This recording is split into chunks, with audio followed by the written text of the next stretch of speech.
Time for another board game review, and this time we have the game Tidal Blades Banner Festival. It was sent to me by Lucky Duck Games, and it's designed by J.B. Howell and Michael Michielsick. Flags of all colors dance in the winds as Navarians converge to trawl for the long-awaited Banner Festival. You are an up-and-coming merchant trying to generate the most profits for your trading house. Sell goods on the docks, befriend the right suppliers, and make your bets at the watercraft race. Opportunities abound in the floating market, but only the keenest trader will prevail. Let me show you how to play. So in Banner Festival, you play a series of 3 rounds, each followed by a scoring phase. At the end of the 3rd round, you do a final end of round scoring and go to game end scoring. Each round is comprised of 7 or 8 bouts, depending on the number of players in your game, where you will select merchandise cards from your hand during each bout. So, normally, in this first bout, you would skip this step, but usually you move what's called the trade gate. This gate here, you can, the lead player, whoever basically played the lowest card in the previous bout, gets to decide how many spaces this trade gate moves. They can move it 1 to 4 spaces clockwise around the board. That will determine which quadrant you are competing in. So let's say the lead player moves it 3 spaces here. That means we are competing in the purple quadrant. Then everybody will choose a card from their hand and place it face down in front of them. As you can see, all the cards have different suits or suit colors and different ranks and numbers and abilities on the bottom of the cards. So let's say everybody, does this, and they all play a card face down. Then it's time to reveal the cards. So let's see. Now in every quadrant, if you see here, this shows you the ranking of how powerful colors are in each quadrant. So in the purple quadrant, purple is the strongest color.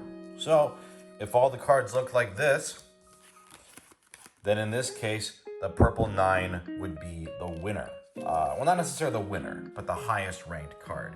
And in this case, the orange 2 would be the lowest ranked card. These would all be middle ranked cards. Now I'm going to show you what happens with each card. So if I play the highest ranked card, I get to move my watercraft. So let's say that was red player. So red player would move their craft clockwise, or watercraft, to the current trade gate location. They start at 1 here, and they're gonna go all the way to 7. If you ever pass the 8th space on the racing track, you get to reveal the top card of your character deck. So here, I would reveal the next one, and that's gonna be 3 profit at the end of the game.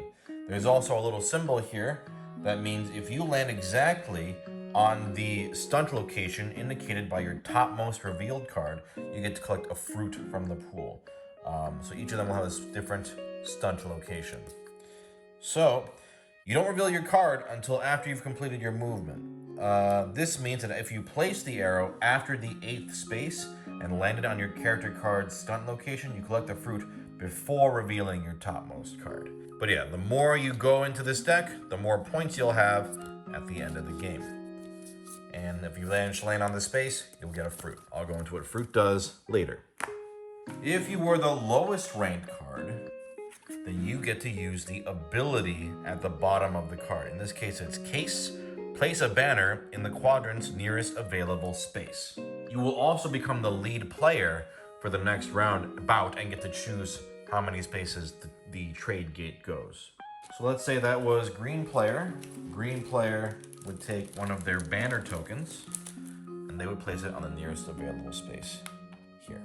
Then it's time for the mid-ranked cards. So everybody who was not highest or lowest, they get to place a banner in this trade gate quadrant.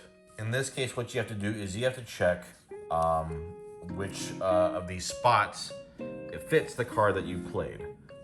So these 2 players, they would qualify for this space because this was either a yellow or orange card played. So let's say that was white and pink.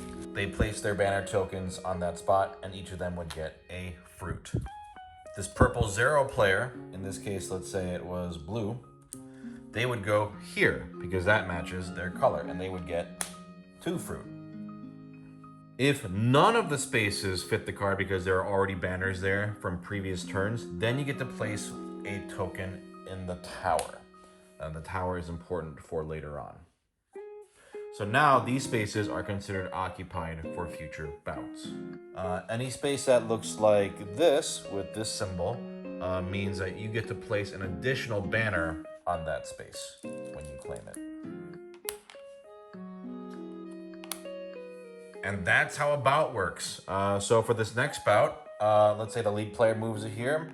That means we would be competing in orange with a completely different hierarchy. Some new spots to try to take with cards. And yeah, highest card gets to choose the gate and race and go deeper in their character deck. Lowest gets to trigger the ability. Let's go into the fruit. So there is a pool of fruit here. And as you take fruit, once the pool is empty, then you compare each player's number of fruit. If you have the most fruit when all the fruit are taken, you gain profit tokens equal to the number of fruit you collected. So let's say I had, 6 fruit and everyone else had less than that. I would get 6 profit tokens. Everybody else would get half the amount of fruit they collected as points rounded up. Then all the fruit are returned to the pool like before. That is called the feast.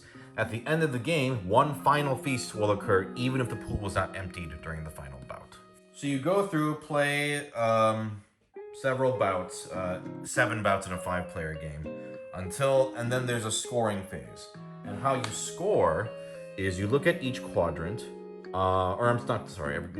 every region, and then you count the banners. A region is a pair of quadrants that share a tower. So orange and yellow share one tower, and teal and purple share another tower. So there are 2 regions. You count up all your banners in the region, and whoever has the most tokens gets 6 profit. Second place gets 3. In a 4 or 5 player game, the third place gets 1 profit. If there's a tie, they receive the best possible reward, but the next level is skipped. You know how you usually do in these sort of games. Now, after you score, all the banners not in the tower are returned back to personal supplies. That's why towers are nice, and that if you manage to place one in here, that will stay there throughout rounds. Then you shuffle all the cards together, deal new hands to everybody, and then you continue doing bouts. Oops. If you go through 3 scoring phases, then it's for the final scoring, which is you perform a final feast, like I mentioned before, count up all your profit tokens, see the top value on your character card, and anything else you got during the game. Most points is the winner. And that's pretty much how you play. Let me just show you some of the other ability cards you can play, because that's really the only different stuff. You got like this custom sun pod. You can place this card in your scoring pile. When you use it as an ability, it's worth 5 points.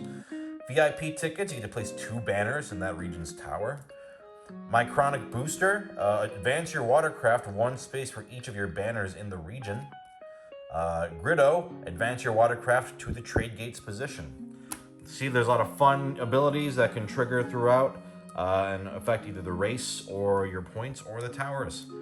And that's pretty much the game. So this is my first exposure to the Tidal Blades universe, but I gotta say, it's really great art and presentation. First off, the pieces look great, the art's great.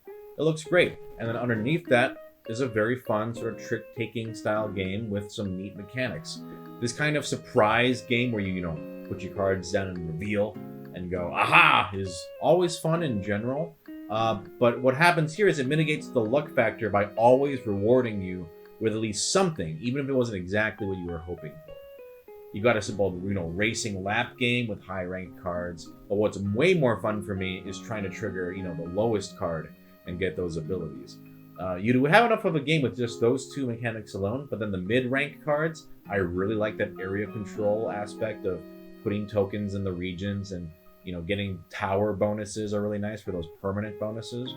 And then without overwhelming anything, just a simple fruit tug-of-war mechanic where the pool empties up and you get more points for more fruit. It's another simple but fun thing to watch out for. And yet, even though this game is balancing all of these different little mini-game mechanics, it still feels very light and accessible to play. It's never overwhelming. It's always, highest moves their thing, lowest triggers the ability, everyone else plays a token. It's very satisfying when you pull off that right card and you get exactly what you wanted, but it's always still engaging and rewarding throughout. I thought this was a very charming, and a very fun little game. I like this a lot.